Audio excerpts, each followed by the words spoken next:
এই যে শশা গাছে শশা ধরছে আপনারা দেখতেছেন, এটা ছোট একটা শশা আর ওই যে বড় একটা শশা। এটা এখন আমি ফাড়িম গাছ থেকে।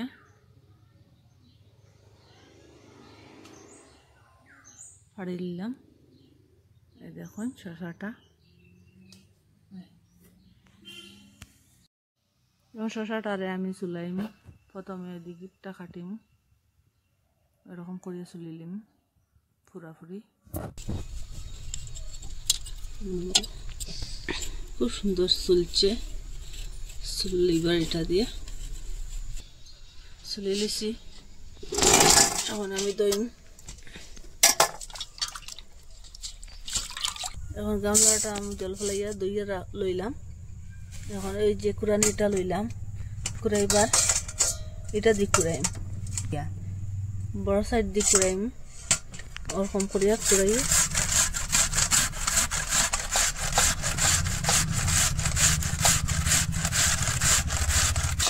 যে বিচির অংশটা রয়ে গেল ভিতরে, আমি বাটটা খালি কুড়াইয়া লইলাম।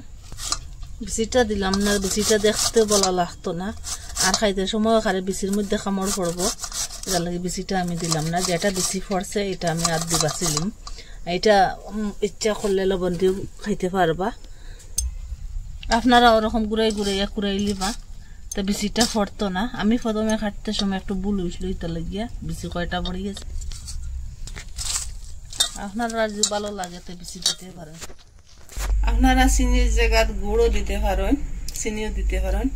আমি যতটা আছে এর অর্ধেকটা আমি চিনি দিয়ে দিলাম। আপনারা মিষ্টি বুঝিয়ে আপনারা দিবা, বেশি খাইলে বেশি দিবা। আমি অতটুকু দিলাম। এটারে একটু মিশিয়ে রাখলাম চিনিটারে।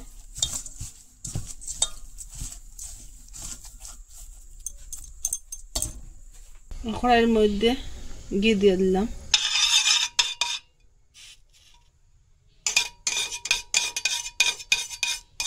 ঘিটা গরম হয়েছে, এখন আমি এটা ডালিয়ে দিলাম।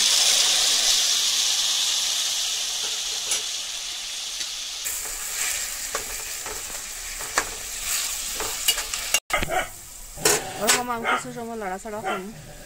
আমি এলাইচরের যে ভিতরের অংশটা বা করিয়া কয়টা এলাইচর দিলাম লাগে। এখন আমি এভরিডে দুধ দিয়া দিছি, এখানে যতটুকু চিনি দিয়ে দিছি ততটা আমি গুঁড়া দুধ দিয়া দিছি, এভরিডে দুধ। আপনারা ইচ্ছা করলে একটু বেশও দিতে পারবা, কোনো অসুবিধা হইতো না।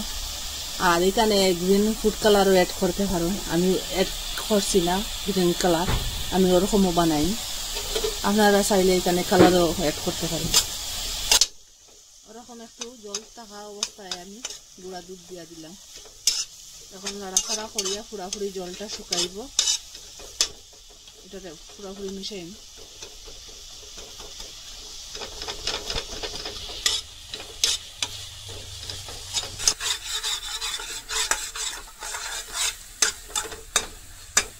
এখন জল শুকাইছে, আগুনটা মিডিয়াম করবা, নাইলে জ্বলে যাব।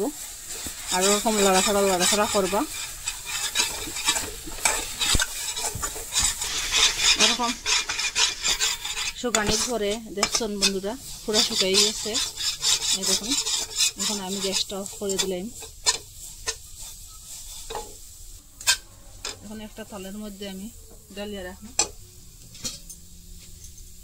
এটা একটু ঠান্ডা হইবার লাগে। আর একটু গুঁড়া দুধ দিয়ে দিলাম। এখন হাত ভিজাইয়া একটু গরম গরম ভাবে আমি এটারে এরকম করিয়া, গরম রয়েছে, বেশি ঠান্ডা হইলে আবার সবটা জয়ে যাব। এটা লাগে একটু গরম থাকতে থাকতে এটারে লাড্ডু করবা। এখন আমি গুঁড়া দুধের মধ্যে এরকম করিয়া সবটি আমি গুল গুল করে বানাই লিছি। এখন আর একটা জিনিস রয়েছে খাম। আপনারা দেখুন ওই যে মিষ্টি কুমড়োর বিচিটা আমি চুলিয়ে রাখলাম, এখন ওই যে লাড্ডুর উপরে একটা একটা দিয়া দিম।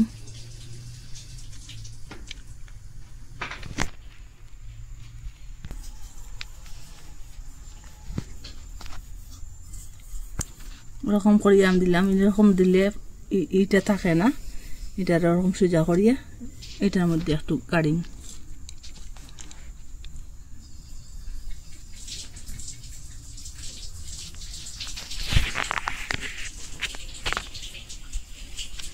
একটা শসা দিয়ে আমি কয়টা লাড্ডু বানাইলাম, এখানে 10টা লাড্ডু হয়েছে, মানে ভিতরের অংশটা ছাড়িয়া এটা বাইরের অংশ দিয়ে শসার এখানে 10টা লাড্ডু বানাইলাম।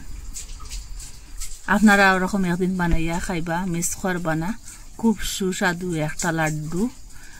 আর লাইক কমেন্ট শেয়ার সাবস্ক্রাইব করবা, কে কই থেকে দেখরা আপনারা কমেন্ট করে জানাইবা, আর আমাকে সাপোর্ট করবা। আবার নতুন একটা রেসিপি লইয়া ফিরে আসবো বন্ধুরা।